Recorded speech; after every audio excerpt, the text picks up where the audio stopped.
The story begins with Ichiro, an elderly man who moves into a new house with his family. He spent all of his life savings to buy this house, hoping it would bring them a better life. But his family wasn't happy. They didn't like the house at all, and sadly, they didn't appreciate Ichiro either. For years, they saw him as a failure, never acknowledging his hard work. Even as he grew older, Ichiro continued to work tirelessly, trying to keep his family happy and fulfill their wishes. But nothing he did seemed to be enough. They often scolded him for little things, and over time, their criticism weighed him down. Ichiro started feeling more and more lonely, slipping into depression. One day on his way home from work, he saw a group of people beating someone in the street. He wanted to help, but he knew he was too old and weak to intervene, so he walked away. Unfortunately, his daughter saw him do nothing and, in her anger, called him a coward before storming off. Her words stung deeply, making Ichiro feel even more helpless. When he arrived home, Ichiro noticed a dog sitting outside. He approached the dog and saw that it had a band around its neck, with a message that said anyone could take the dog in. Ichiro felt an immediate connection with the animal, and for the first time in a long while, the dog's affection brought him some comfort. However, just as he began to feel a bit better, his wife came out and scolded him once again. She didn't like dogs and demanded he get rid of it. She reminded him to focus on his health instead, as he had an appointment the next day. The following day, Ichiro went to the doctor. He received devastating news. He had cancer and only a few months left to live. The shock hit him hard, and he immediately tried to call his wife to tell her the terrible news. But she didn't answer, dismissing his call as unimportant. Desperate, he reached out to his daughter, but she too ignored him, leaving Ichiro feeling utterly alone at one of the darkest moments of his life. At dinner that night, Ichiro gathers the courage to tell his family about his cancer diagnosis. But as usual, his family doesn't seem interested. They don't want to listen to him, and one by one, they leave the table without giving him a chance to speak. Ichiro sits there in silence, realizing that to them, he simply doesn't matter.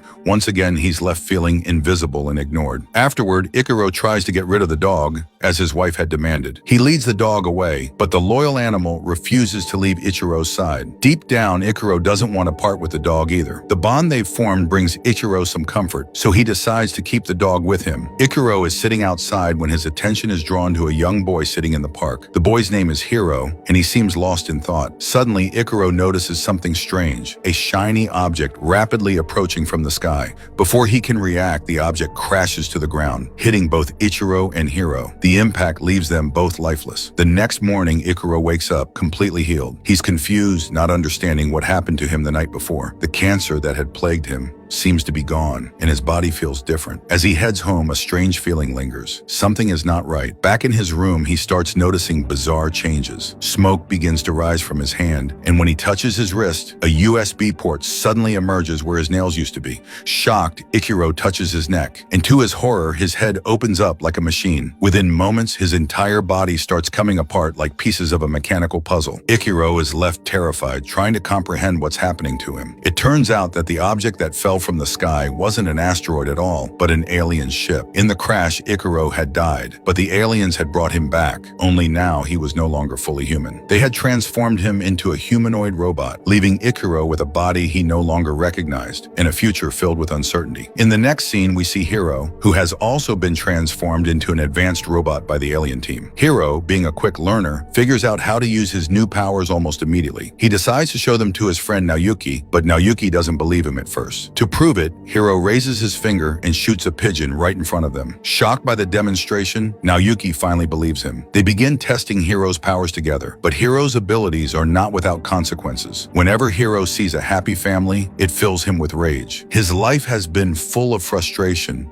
living in poverty with his mother while his father has moved on to a new life with another family. This anger boils inside him, and it's clear that the sight of happiness only reminds him of what he doesn't have. Meanwhile, Ichiro, on his way to work, spots the injured pigeon Hiro had killed earlier. Ichiro picks it up, and to his surprise, the bird fully heals in his hands and flies away. This moment makes Ichiro realize he has the ability to heal any injured creature, human or animal. Wanting to help more, Ichiro heads to a nearby hospital where he sees a woman crying over her son who is on the brink of death due to cancer. Touched by her sorrow, Ichiro secretly uses his powers to heal the boy, bringing him back to full health. As Hiro continues to experiment with his powers, his darker side begins to emerge. He starts starts bullying the boys at his college, using his newfound abilities to intimidate them. Naoyuki is horrified by this change in his friend and begs Hiro to stop, but Hiro doesn't listen. Later, Hiro receives a call from his stepmother, inviting him to dinner. He reluctantly agrees and goes to their house, where he sees his father happily living with his new family. The sight frustrates Hiro even more. He feels a burning desire to destroy them all, his father, his stepmother, and their perfect life together. But in the end, he holds back and leaves, though the anger and frustration inside him continue to grow. On his way home, Hiro's frustration reaches a breaking point when he sees another happy family. This time, he can't hold back and kills the entire family in a fit of rage. But it doesn't stop there. Hiro goes on a killing spree, targeting families throughout the city. News quickly spreads about a brutal psycho killer on the loose, terrifying the entire community. When Ikuro hears about the killings, he is horrified. Determined to save a family, he rushes to one of the houses. However, when he arrives, he finds a young girl already dead from a bullet wound to the head. Ikuro tries desperately to revive her, using his powers, but he realizes his abilities only work on the living, leaving him devastated. As he stands there, Hiro arrives, intending to kill Ichiro as well. Ikuro narrowly escapes, and by the time he turns around, Hiro has disappeared. Meanwhile, Naoyuki, after learning the terrible truth that his friend Hiro is responsible for the killings, breaks off their friendship. The loss of Naoyuki's friendship deeply affects Hiro,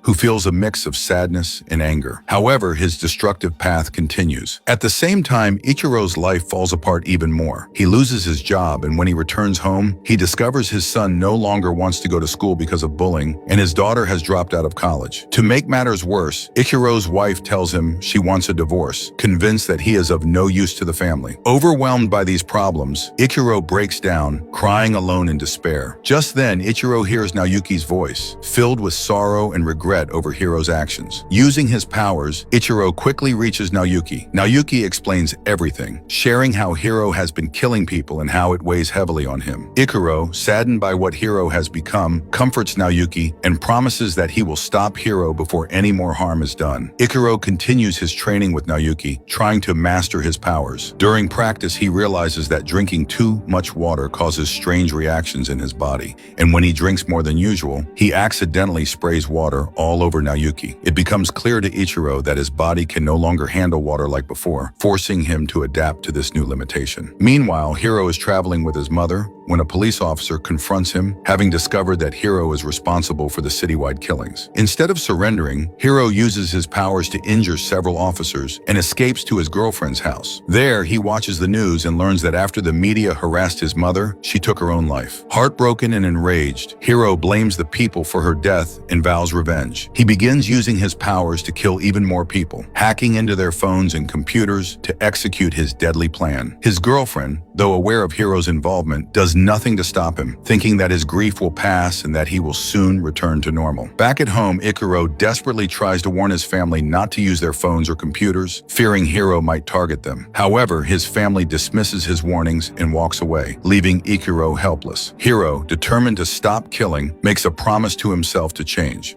But when a police officer arrives and opens fire without warning, Hiro narrowly survives, while his girlfriend is fatally shot. Her death shatters Hiro, and in a blind rage, he destroys the police officers and all the surrounding buildings. His anger grows, and he resolves to wipe out everyone in the area by hacking and destroying the city's electronic devices one by one. Panic spreads throughout the city as people begin to die mysteriously, and everyone starts fleeing in fear. In the meantime, a group of boys from Hiro's college watches his actions on their smartphones, thinking it's some kind of prank. Hiro, furious at their disbelief, uses his powers to kill them one by one, intensifying the chaos and horror in the city. On the other side, Ikuro is deeply disturbed by the ongoing destruction in the city caused by Hiro's rampage. Determined to stop the chaos, Ikuro uses his powers to gain control over the same electronic gadgets that Hiro had been manipulating. At the same time, Naoyuki, aware of the danger, warns the people of the city not to use their smartphones, TVs, or any electronic devices, as that would make them vulnerable to Hiro's attacks. The people heed his warning, abandoning their devices, which frustrates Hiro even more. In a fit of rage, Hiro launches a full-scale attack on the city.